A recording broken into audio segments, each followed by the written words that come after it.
Bismillahirrahmanirrahim. Assalamualaikum warahmatullahi wabarakatuh.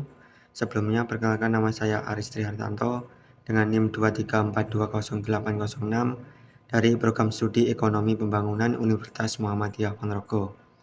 Pada kesempatan kali ini saya ingin mempresentasikan tentang tugas, masalah, dan kebijakan ekonomi pembangunan. Saya di sini mengambil judul efektivitas penggunaan dana desa dalam meningkatkan kesejahteraan masyarakat dan pembangunan ekonomi lokal. Selanjutnya, latar belakang masalah. Dana desa telah menjadi instrumen penting dalam kebijakan fiskal pemerintah untuk meningkatkan pelayanan publik di desa, mengentaskan kemiskinan, memajukan perekonomian desa, mengatasi kesenjangan pembangunan antar desa, serta memperkuat masyarakat desa sebagai subjek dari pembangunan.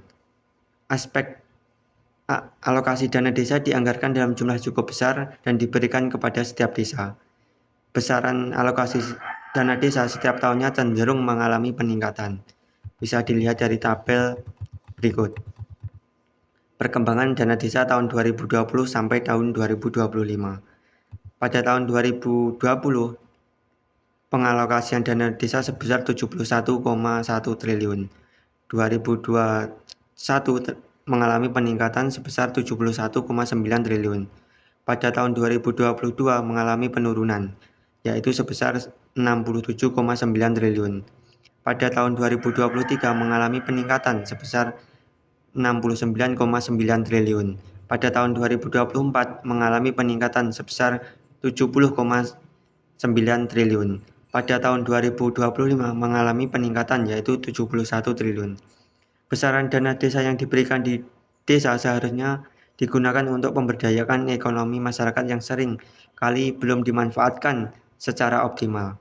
Sebagian besar masih digunakan sebagai pembangunan fisik seperti jalan, drainase, atau balai desa. Sementara program pemberdayaan ekonomi yang produktif yang mampu meningkatkan kesejahteraan masyarakat masih minim.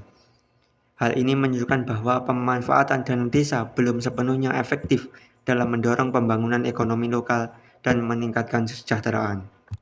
Selanjutnya ada beberapa masalah dalam penggunaan dana desa.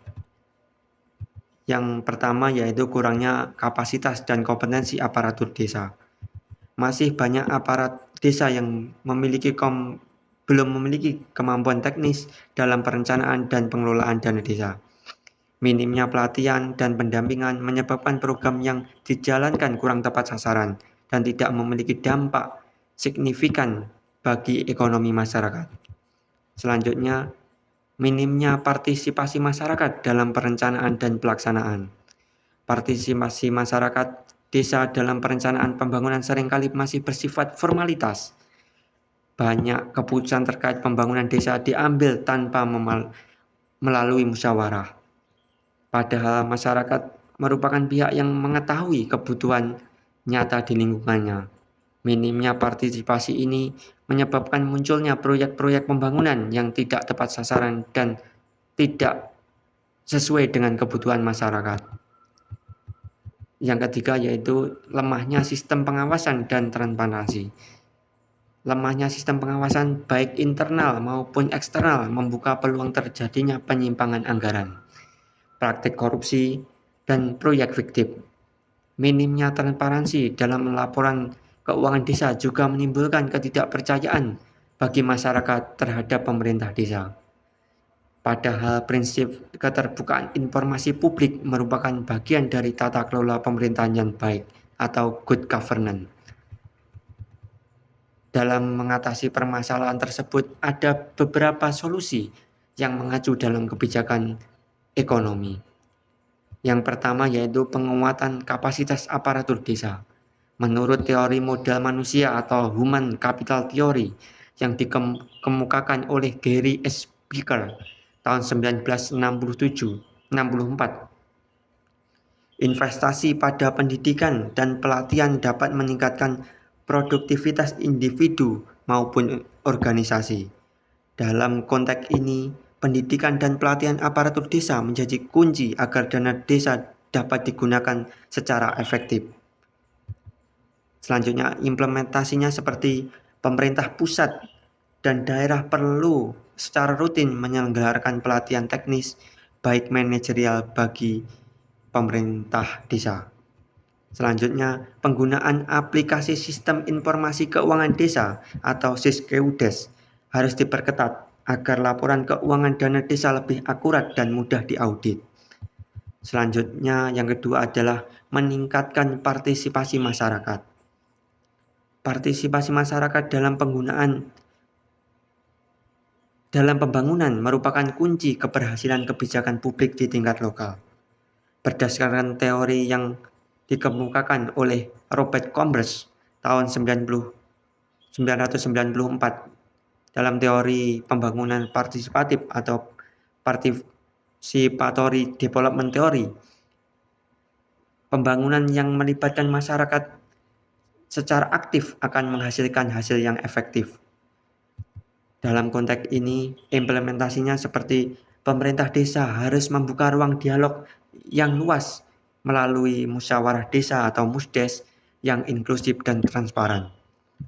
Masyarakat perlu dilibatkan dalam seluruh tahapan pembangunan, perencanaan, pelaksanaan, dan evaluasi. Yang kedua, diperlukan pembentukan forum masyarakat desa sebagai lembaga kontrol sosial terhadap pelaksanaan dana desa. Solusi yang ketiga yaitu penguatan sistem pengawasan dan transparansi. Konsep good governance theory menekankan pentingnya transparansi, akuntabilitas, efektivitas, dan partisipasi publik dalam tata kelola pemerintahan. Penerapan prinsip ini di tingkat desa akan memperkuat kepercayaan publik dan mencegah penyalahgunaan dana desa. Implementasinya yaitu seperti desa wajib mengembangkan sistem informasi publik berbasis digital seperti website transparansi anggaran desa. Selanjutnya, pembentukan tim audit internal desa yang berkoordinasi dengan Badan Permusyawaratan Desa atau BPD. Selanjutnya, masyarakat perlu dilibatkan dalam melaksanakan pengawasan sosial dengan pemberian akses terhadap informasi realisasi penggunaan dana desa. Itu tadi solusi dari permasalahan efektivitas penggunaan alokasi dana desa. Kesimpulan dari presentasi kali ini yaitu ketidakefektifan dana desa disebabkan oleh kelemahan kapasitas aparatur desa, kurangnya partisipasi masyarakat, dan lemahnya pengawasan. Untuk itu diperlukan peningkatan kapasitas aparatur desa melalui pelatihan dan pendampingan, melibatkan masyarakat dalam pengambilan keputusan, serta penerapan prinsip good governance yang menekankan transparansi dan akuntabilitas. Apabila solusi-solusi tersebut diterapkan secara konsisten, maka dana desa dapat berfungsi secara optimal sebagai instrumen pembangunan ekonomi lokal yang efektif dan berkelanjutan, sekaligus menjadi fondasi bagi pemerataan ekonomi nasional. Itu tadi presentasi dari saya. Sebelum saya tutup, izinkan saya menyampaikan quotes terakhir, yaitu jangan pernah desa dipandang sebelah mata karena negara tidak akan berdiri tanpa adanya desa. Kurang lebihnya dari presentasi dari saya, mohon maaf yang sebesar-besarnya. Assalamualaikum warahmatullahi wabarakatuh.